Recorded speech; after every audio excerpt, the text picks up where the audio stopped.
Today we will be fixing a boat with a soft spot on the bottom and the old patch is delaminated. There's also another crack on the other side of the boat. First, you will want to use a heat gun to heat up the carbon and then use a knife to cut away the old delaminated carbon. You will then use blue tape to outline where the patch will go on the boat.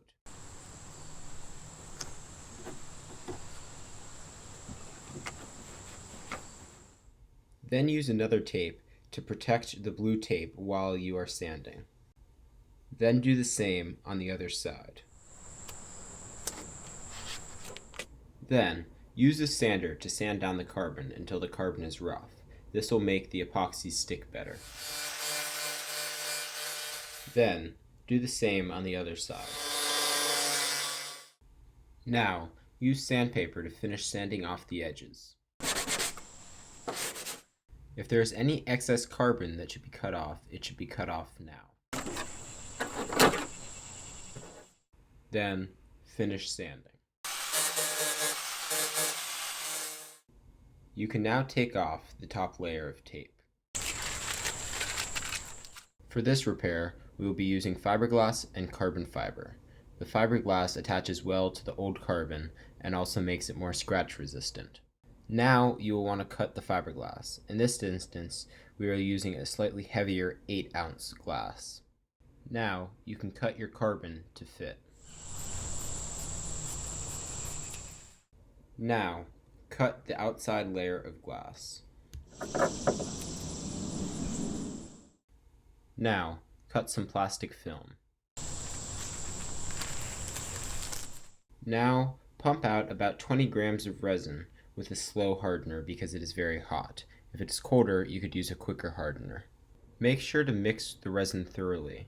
You should be done mixing the resin once it is a uniform color.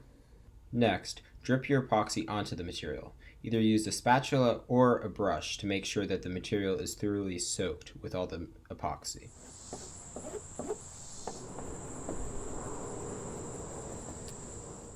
If there is any sort of dent where you are repairing, you can use a few carbon threads and some epoxy with the brush to fill it. Once you have put epoxy on the surface you are working on, you can then go ahead and put your first layer of material down. Now that the carbon is soaked through with epoxy, you can use your scissors to cut through the carbon to make a sharp edge. You can then go ahead and place down your second layer of material. Make sure to use your fingers to get rid of any air bubbles. You can then go ahead and remove the film using a sharp object such as a knife. Add a little more epoxy where needed with the brush. You should make sure that the entire patch is thoroughly soaked with epoxy. Make sure that the carbon does not go over the tape. We will now go ahead and complete this entire process over again on the other side. On this side, as the foam core was damaged and it was very soft, a little more material was needed. On this side, the bottom fiberglass layer is 8-ounce fiberglass with 2 layers of carbon and then another layer of 4-ounce fiberglass. The fiberglass is good because it is very scratch resistant.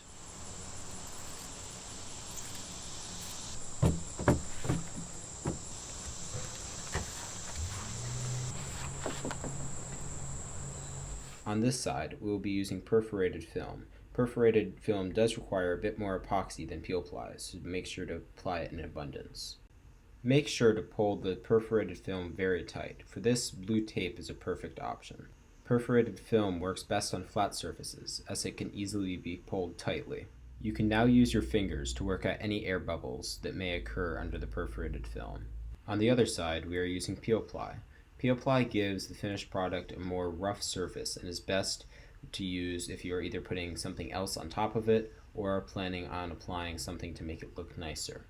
Peel Ply does not require to be pulled tightly, so you can just put it on top and use your brush to work out any air bubbles. Now, let it dry in the shade for a few hours until it is hard, and then you can put it in the sun so it will dry faster. Once it is dry, you can simply go ahead and peel the Peel Ply off. Then, go ahead and remove the tape.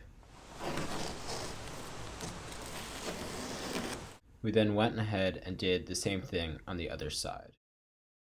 If there is any tape left, you can go ahead and use your knife to remove it. And now, you're done.